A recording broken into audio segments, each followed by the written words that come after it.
여러분은 지금 교회 오시면서 어떤 마음으로 오셨나요? 어린애와 같은 마음으로 오셨나요? 들뜬 마음으로 오셨나요?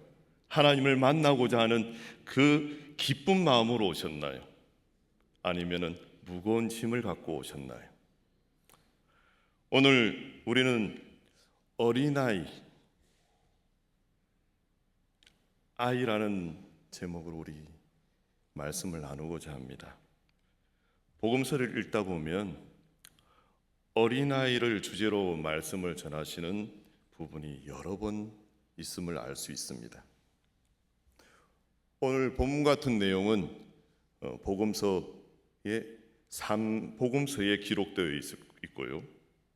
오병이어의 이야기도 어린아이가 자신의 소중한 작은 음식을 예수님께 기꺼이 드린 일이 기록되어 있는데, 이것도 사복음서 전체에 다 기록되어 있습니다. 그리고 어린아이와 같이 되지 아니하면 결단코 천국에 들어가지 못할 것이라고 말씀합니다. 오늘 본문에 많은 사람들이 예수님께 손을 얹어 안수 기도해 주기를 바라며 아이들을 데려옵니다. 이때나 현재나 부모님의 마음은 같은가 봅니다. 우리 교회도 토요 새벽 기도회 때 보면 부모의 손을 붙잡고 교회 나와 합심 기도할 때 되면 이 단상 앞으로 우리 아이들이 뛰어나와 무릎 꿇고 기도하는 아이들의 모습을 저는 항상 보면서 마음에 울컥한 마음이 듭니다. 저 아이들이 정말 다음 세대를 이끌어 나갈 우리의 자녀라는 것을 믿기 때문입니다. 예수님께서 너무 기뻐하실 우리 교회 아이들이 아니겠습니까? 요셉과 마리아도 예수님이 아기였을 때 모세의 법대로 정결 예식의 날이 참에 예루살렘에 올라가 시므온에게 축복 기도를 받습니다. 그리고 본문의 사람들이 예수님께 몰려들었던 것은 단지 자신들의 병고침과 편료만을 위한 것이 아니었습니다. 이들은 메시아이신 예수님의 복이 자신의 집안 대대로 이어지기를 기대하는 믿음에서 아이들을 예수님께 데려온 것입니다. 하지만 이를 본 제자들은 어떻게 하였나요? 그들을 쫓아내려고 합니다.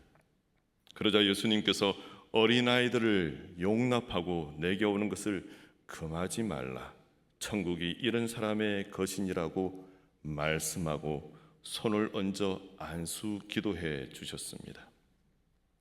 천국이 이런 사람의 것이니라, 이 말씀은 하나님 나라에 들어가기 원하는 자는 그 마음과 믿음에 있어서 어린이아이와 같이 순결하며 순수해야 되며 주님의 말씀에 순종할 수 있어야 한다는 뜻입니다. 또한 앞장에서 제자들이 천국에서는 누가 크니까? 라고 물었을 때 예수님께서는 어린아이를 하나 불러다가 가운데에 세우시고 말씀하셨습니다. 마태복음 18장 3절에서 4절 말씀에 이르시되 진실로 너희에게 이르노니 너희가 돌이켜 어린아이들과 같이 되지 아니하면 결단코 천국에 들어가지 못하리라. 그러므로 누구든지 이 어린아이와 같이 자기를 낮추는 사람이 천국에서 큰 자니라 하셨습니다. 그렇습니다.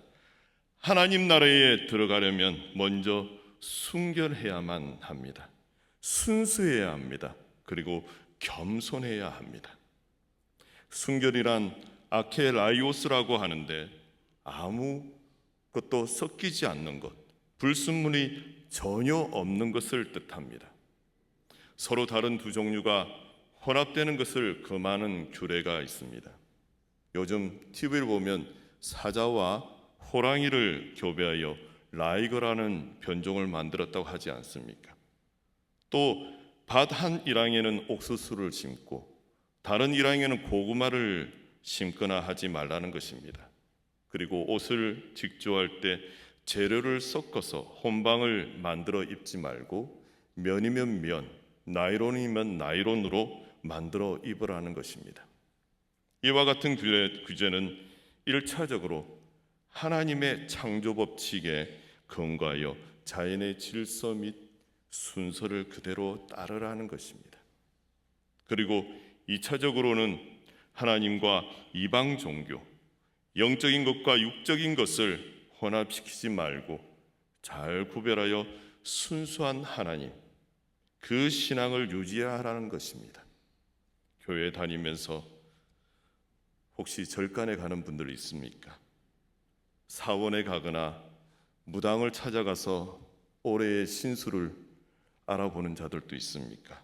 사주팔자를 보거나 궁합을 보거나, 그리고 예전에 신문을 보면은 그곳에 나오는 오늘의 운세를 보신 적이 있는 분이 있으신가 봅니다. 많은 분들이 웃으시는데요, 그것에 눈을 돌리지 말라는 것입니다. 여러분의 몸은 하나님의 성령이 거하는 하나님의 성전입니다. 그렇기 때문에 그것에 눈을 돌리지 말라는 것입니다. 거룩한 하나님의 성전을 더럽히게 되면 하나님께서 그 사람을 멸하신다고 말씀하십니다. 고린도전서 3장 16절에서 17절 말씀을 함께 읽겠습니다. 너희는 너희가 하나님의 성전인 것과 하나님의 성령이 너희 안에 계시는 것을 알지 못하느냐? 누구든지 하나님의 성전을 더럽히면 하나님이 그 사람을 멸하시리라. 하나님의 성전은 거룩하니 너희도 그러하니라. 아멘. 그러므로 믿지 않는 자와 멍에를 함께 매지 말아야 하며 거룩한 신앙을 우상 숭배 등으로 더럽히지 말라는 것입니다. 고린도후서 6장 14절에서 16절 말씀에 너희는 믿지 않는 자와 멍에를 함께 매지 말라. 의와 불법이 어찌 함께하며 빛과 어둠이 어찌 사귀며 그리스도와 벨리알이 어찌 조화되며 믿는 자와 믿지 않는 자가 어찌 상관하며. 16절은 함께 읽겠습니다. 하나님의 성전과 우상이 어찌 일치가 되리요?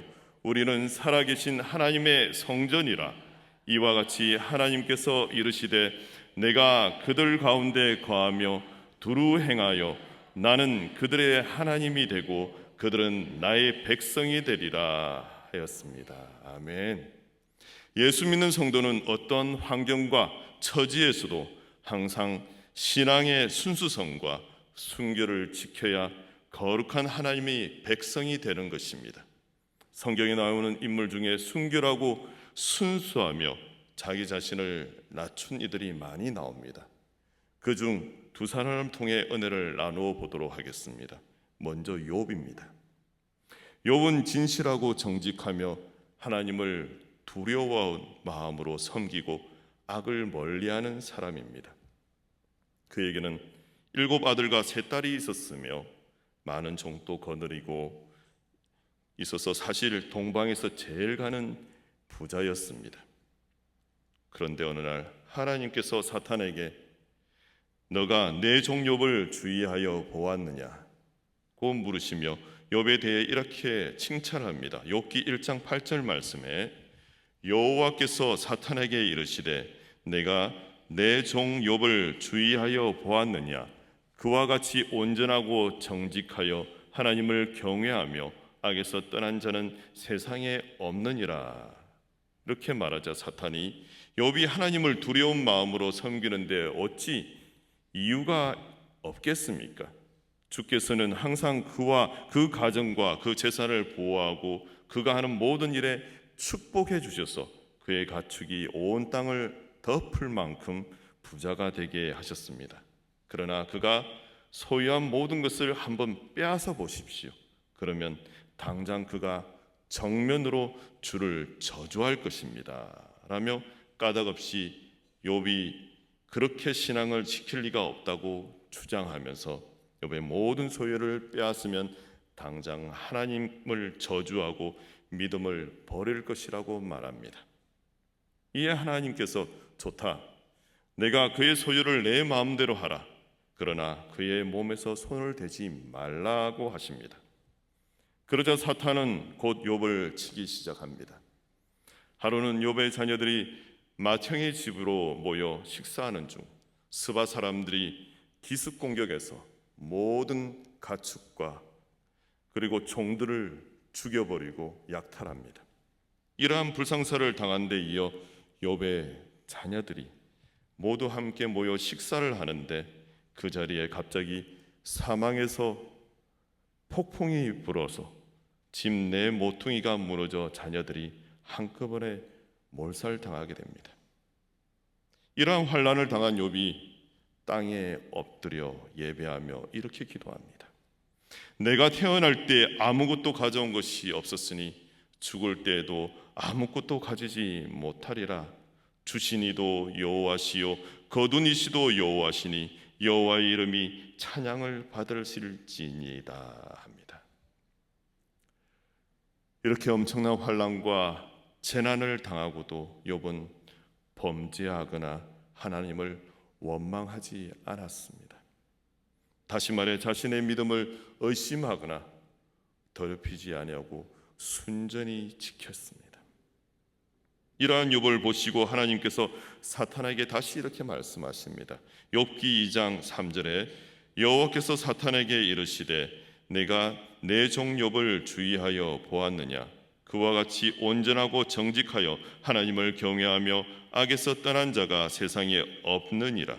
내가 나를 충동하여 까닭없이 그를 치게 하였어도 그가 여전히 자기의 온전함을 굳게 지켰느니라. 아멘. 그러자 사탄이 이번에는 이렇게 말합니다. 가죽은 가죽으로 바꾸는 법입니다. 사람이 자기 생명을 구하기 위해서는 무엇이든지 포기할 것입니다. 이제 주의 손을 펴서 그의 살과 뼈를 한번 쳐보십시오.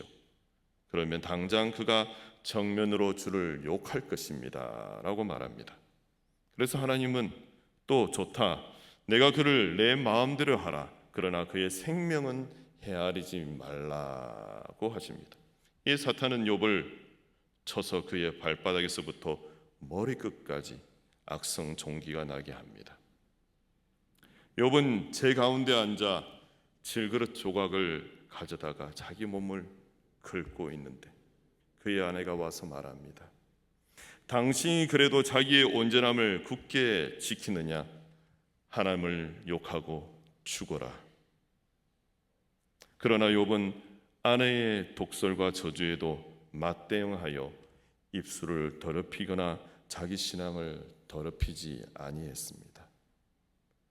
이렇게 전무후무한 환난과 재앙을 당하면서도 욥은 입술로 하나님께 범죄하지 않았습니다. 다시 말해 욥은 어떠한 환경과 처지에서도 자신의 믿음과 마음 그리고 입술을 더럽히지 아니하고 깨끗이 거룩하게 지켰던 것입니다. 그런 믿음이 순수하였습니다. 두 마음을 가지지 않았습니다. 두 마음을 품었다는 것은 하나님 말씀을 사랑하여 그 말씀에 마음을 정하지 않고 하나님 말씀을 의지하지 않았다는 뜻입니다. 결국 욥은 온전하고 정직하여 하나님을 경외하며 악에서 떠난 사람, 즉 순결하고 순수한 믿음을 가진 자였습니다. 그럼 또 두 번째 성경 인물을 보면요, BC 605년경 바벨론의 포로로 끌려간 유대의 왕족과 귀족 출신 소년들이 있었습니다. 그 중에는 다니엘과 그 세 친구들인 하나냐와 미사엘과 아사랴 등이 있었습니다. 바벨론은 이스라엘을 패망시키고 포로를 끌어오는 중 신체적인 결함이 없고 잘생겼으며 지능지수가 높고 다방면의 지식을 가졌고 이해력이 빠르고 왕궁에서 섬길 자격이 있는 소년들을 데려오게 하여 그들에게 바벨론 말과 학문을 가르치게 했습니다.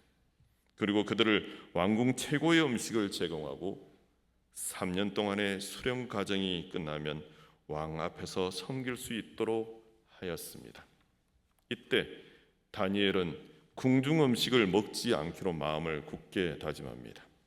그리고 환관장에게 궁중 음식을 먹지 않도록 도움을 요청합니다.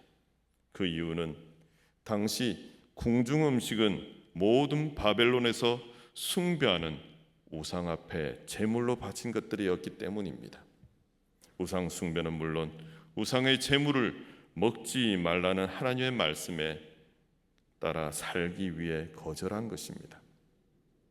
다니엘 1장 8절 말씀에 다니엘은 뜻을 정하여 왕의 음식과 그가 마시는 포도주로 자기를 더럽히지 아니하리라 하고 자기를 더럽히지 아니하도록 환관장에게 구하니, 이렇게 하나님 말씀에 뜻을 정하고 환관장에게 도움을 처형했을 때 하나님께서 다니엘로 하여금 환관장에게 은혜와 긍휼을 얻게 하셨습니다.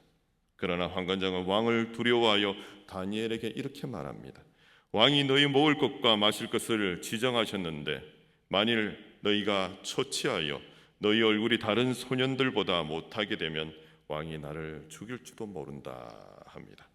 그래서 다니엘은 환관장이 자기와 자기 친구 하나냐와 미사엘과 아사냐를 감독하게 한 사람에게 가서 이렇게 말합니다.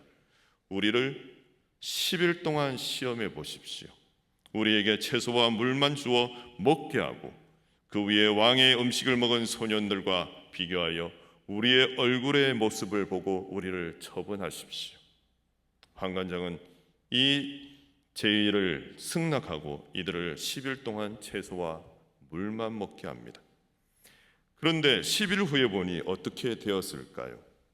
그들이 왕의 음식을 먹은 다른 소년들보다 더 혈색이 좋고 건강하게 보였습니다. 그래서 그때부터 그는 왕이 지정한 포도주와 음식을 주지 않고 그들이 채식을 할 수 있도록 해주었습니다.